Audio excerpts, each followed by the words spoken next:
哮喘小朋友储物罐和气雾剂用的正确与否是非常重要的。后面有些小朋友治疗效果差，与这个没有掌握好是有关系的。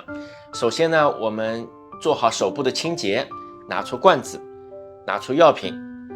这个时候，我们要沿着这个药品的长轴，这个长轴摇晃5到6下。如果第一次使用这个气雾剂，或者2周以上没有使用了，我们还要对着空气空喷1到2下，以保证后面正式使用的时候药物剂量正确。由于塑料的储物罐容易有静电的吸附，我们药物喷上去之后它可能不悬浮在中间，而是吸到塑料壁上了。那我们要进行预处理，有2种办法预处理。一种是把储物罐浸泡在含有洗洁精的水里面。这个洗洁精的水呢，我们可以拿1000毫升的液体加1滴厨房里面洗碗的洗洁精，在这个洗洁精的水里面浸泡数分钟。拿起来之后不要拿清水去冲洗，也不要拿布纸去擦拭，就要让它含有洗洁精的水留在上面，自然阴干之后，这时候有防静电作用。还有一种办法，当然我就当你静电有了我们就来让你饱和，连沁10到20下，让该吸附的全吸附完了。但这种方法呢比较费钱，并不是我们所主张的。这个罐子小头是对着孩子的鼻子的，大的是对着孩子的下巴。然后呢，放到脸上的时候尽量保持密闭的状态，也就是边上这些地方我们都要保持密闭，减少气漏。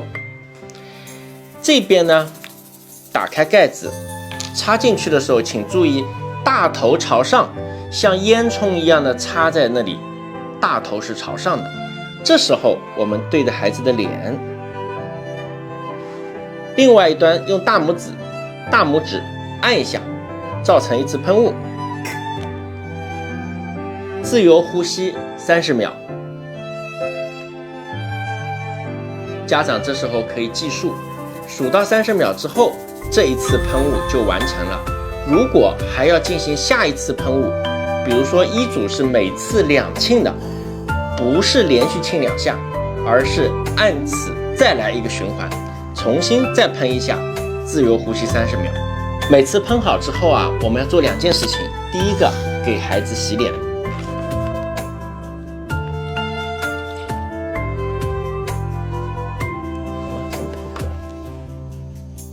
真乖。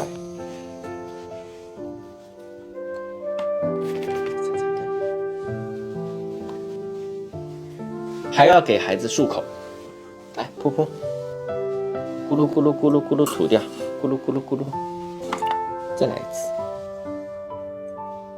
咕噜咕噜咕噜咕噜，非常棒。这样的洗脸跟漱口是为了减少气雾剂这些药物在脸部、皮肤和口腔里面的不恰当的残余。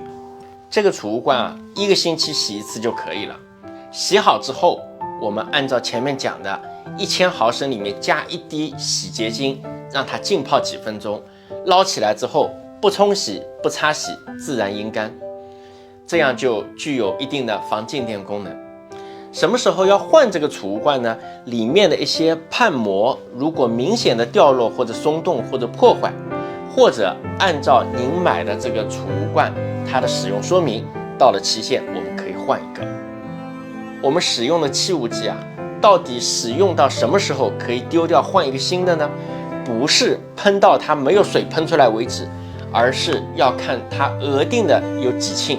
比如说某一些是含60沁的，那么60沁用完之后，即使还喷得出水，我们也不要了，要换一个新的了。怎样才知道真正用完了呢？比较好的帮助记忆的方法，就是在气雾剂的包装盒这个外包装上面画正字，喷1次画1杠，喷1次画1杠，这样就比较容易知道什么时候用完了。